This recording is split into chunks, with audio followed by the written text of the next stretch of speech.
Okay, guys. So now we're gonna read Neville Goddard's book "Feeling is the Secret," Chapter 2. Sleep.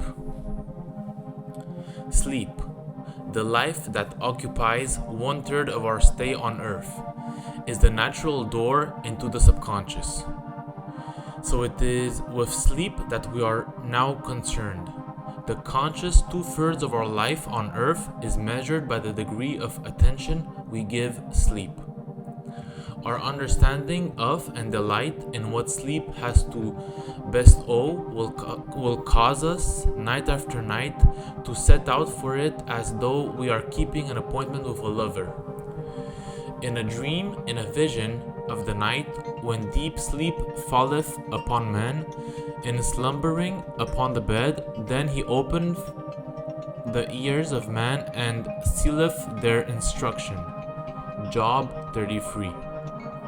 It is in sleep and in prayer, a state akin to sleep, that man enters the subconscious to make his impressions and receive his instructions.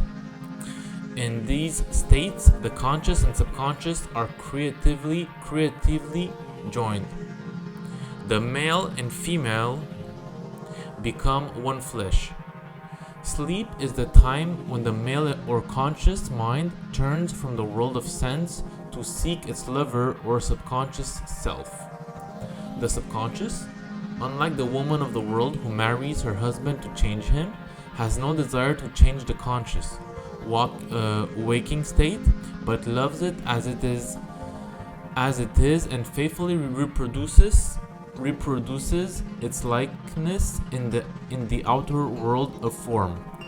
The conditions and events of your life are your children, formed from the molds of your subconscious impression in sleep. They are made in the image and likeness of your innermost feeling, that they may reveal you to yourself. As in heaven, so on earth. Matthew 6:10, Luke 11:2. As in the subconscious, as on earth. So then I guess Neville understood the quote from the Bible: as in heaven, so on earth, as in the subconscious, so on earth. Whatever you have in consciousness as you go to sleep is the measure of your expression in the waking 2/3 of your life on earth. Whatever you have in consciousness as you go to sleep is the measure of your expression in the waking 2/3 of your life on earth. Nothing stops you from realizing your objective save your failure to feel that you are already that which you wish to be, or that you are already in possession of the thing sought. Your subconscious gives form to your desires only when you feel you are fulfilled. The unconsciousness of sleep is the normal state of the subconscious. Because all things come from within yourself, and your conception of yourself determines that which comes, you should always feel the wish fulfilled before you drop off to sleep. I'll read this back again because I think this is pretty important. Because all things come from within yourself, and your conception of yourself determine that which comes, you should always feel the wish fulfilled before you drop off to sleep. You never draw out of the deep of yourself that which you want. You always draw that which you are, and you are that which you feel yourself to be, as well as that which you feel as true of others. This is very important. I'll repeat it again. You never draw out of the deep of yourself that which you want. You always draw that which you are, and you are that which you feel yourself to be, as well as that which you feel as true of others. To be realized, then, the wish must be resolved into the feeling of being or having or witnessing the state sought. This is accomplished by assuming the feeling of the wish fulfilled. The feeling which comes in response to the question, How would I feel were my wish realized is the feeling which should monopolize and immobilize your attention as you relax into sleep. You must be in the consciousness of being or having that which you want or to be or to have before you drop off to sleep. So this is very important. So before you drop off to sleep, make sure that you feel that your wish, no matter what it is already realized. That's the main point since the beginning of this chapter. Once asleep, man has no freedom of choice. His entire slumber is dominated by his last waking concept of self. It follows, therefore, that he should always assume the feeling of accomplishment and satisfaction before he retires in sleep. What I just said. So feel accomplishment and satisfaction before you retire to sleep, and your wish fulfilled. Come before me with singing and thanksgiving. Psalm 95:2. Enter into his gates with thanksgiving and into his courts with praise. Psalm 104. Your mood prior to sleep defines your state of consciousness as you enter into the presence of your everlasting lover, the subconscious. She sees you exactly as you feel yourself to be. If, as you prepare for sleep, you assume and maintain the consciousness of success by feeling I am successful, you must be successful. Lie flat on your back with your head on a level with your body. Feel as you would were you in possession of your wish and quietly relax into unconsciousness. He that keepeth Israel shall neither slumber nor sleep. Psalm 121:4. Nevertheless, he giveth his beloved sleep. Psalm 127:2. The subconscious never sleeps. Sleep is the door through which the conscious, waking mind passes to be creatively joined to the subconscious. Sleep conceals the creative act, while the objective world reveals it. In sleep, man impresses the subconscious with his conception of himself. What more beautiful description of this romance of the conscious and the subconscious is there than that told in the Song of Solomon? By night on my bed I sought him whom my soul loveth. 3:1. I found him whom my soul loveth. I held him and I not let him go, until I had brought him into my mother's house and into the chamber of her that conceived me. 3:4. Preparing to sleep, you feel yourself into the state of the answered wish, and then relax into unconsciousness. Your realized wish is he whom you seek. By night on your bed, you seek the feeling of the wish fulfilled, that you may take it with you into the chamber of her that conceived you, into sleep or the subconscious which gave you form, that this wish also may be given expression. So when you go to sleep, you go into that chamber where you were conceived, because as per Neville, Goddard, your subconscious is what created you. Everything that is created in your world is your subconscious, and at night you re-enter the subconscious. So make sure that before you go into the subconscious, before you fall asleep, be sure that in your mind your wish is fulfilled and you are happy and you are joyful, because then that's what's gonna be impressed on the subconscious, and then that's what's gonna be created in your outer world. This is the way to discover and conduct your wishes into the subconscious. Feel yourself in the state of the realized wish and quietly drop off to sleep. Night after night, you should assume the feeling of being, having, and witnessing that which you seek to be. possess and see manifested. Never go to sleep feeling discouraged or dissatisfied. Never sleep in the consciousness of failure. Very important. I'll repeat this again, it's even highlighted. Night after night, you should assume the feeling of being, having, and witnessing that which you seek to be, possess and see manifested. Never go to sleep feeling discouraged or dissatisfied. Never sleep in the consciousness of failure.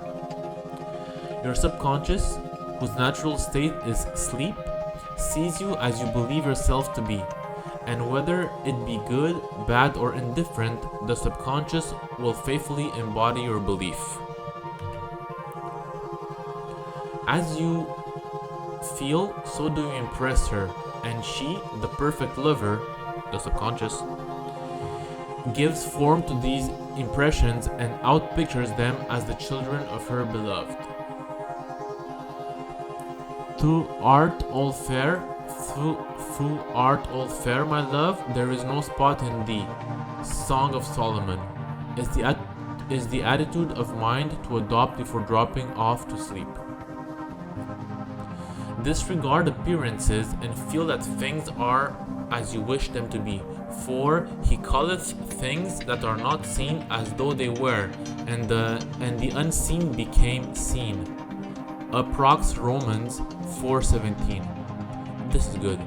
To assume the feeling of satisfaction is to call conditions into being which will mirror satisfaction.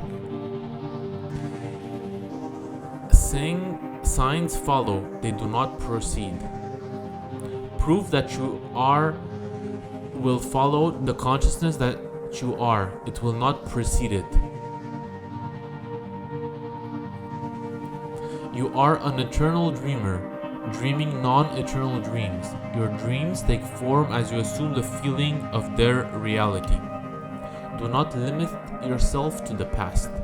Knowing that nothing is impossible to consciousness, begin to imagine states beyond the experiences of the past. So this, I think, is a very good point. Let go of the past, let go whatever you think you are, and believe you are what you want to be. Your dream. No matter what happened in the past, let that go. Believe that you are what you want to become, and that's what you will be. Whatever the mind of man can achieve, man can realize. All objective, visible states were first subjective, invisible states, and you called them into visible by assuming the feeling of their reality. The creative process is first imagining and then believing the state imagined. Always imagine and expect the best. This is highlighted in the book, and I'll repeat it. The creative process is first the creative process is first imagining and then believing the state imagined. Always imagine and expect the best. The world cannot change until you change your conception of it. As within, so without. Nations, as well as people, are only what you believe them to be. No matter what the problem is, no matter where it is, no matter whom it concerns, you have no one to change but yourself. And you have neither opponent nor helper in bringing about the change within yourself. You have nothing to do but convince yourself of the truth of that which you desire to see manifested. As soon as you succeed in convincing yourself of the reality of the state sought, results follow to confirm your fixed belief. You never suggest to another the state which you desire to see him express. Instead, you can see yourself that he is already that which you desire him to be. So don't force anything on anyone, just believe they are the way you wish them to be.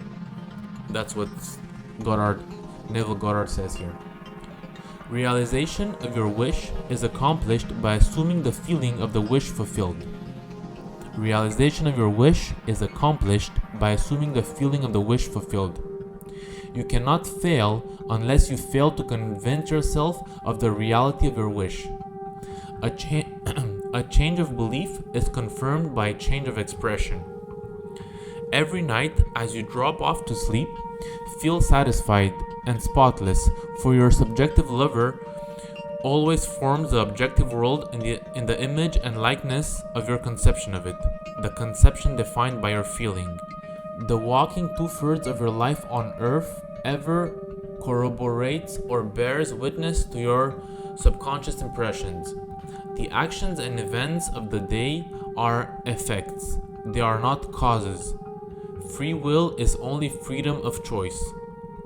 Choose ye this day whom ye shall serve. Joshua 24:15 is your freedom to choose the kind of mood you assume, but the expression of the mood is the secret of the subconscious.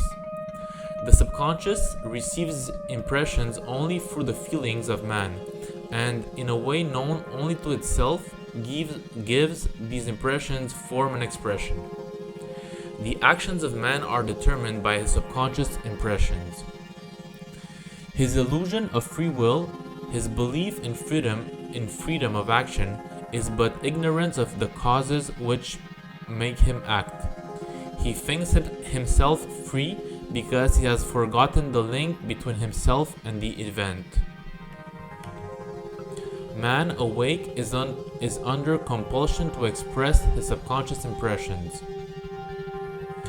It is if in the past he unwisely impressed himself, then let him begin to change his thought and feeling, for only as he does so will he change his world. Do not waste one moment in regret, for to think feelingly of the mistakes of the past is to reinfect yourself. This is a very good point. Do not waste one moment in regret, for to think feelingly of the mistakes of the past is to reinfect yourself. Let the dead bury the dead. Matthew 8:22, Luke 9:60. Turn from appearances and assume the feeling that would be yours were you already the one you wish to be. Feeling a state produces that state. The part you play on the world stage is determined by your conception of yourself. By feeling your wish fulfilled and quietly relaxing into sleep, you cast yourself into a star role to be played on earth tomorrow, and while asleep you are rehearsed and instructed in your part. So this is good. By feeling your wish fulfilled and quietly relaxing into sleep, you cast yourself in a star role to be played on earth tomorrow, and while asleep you are rehearsed and instructed in your part. The acceptance of the end automatically wills the means of realization. Make no mistake about this.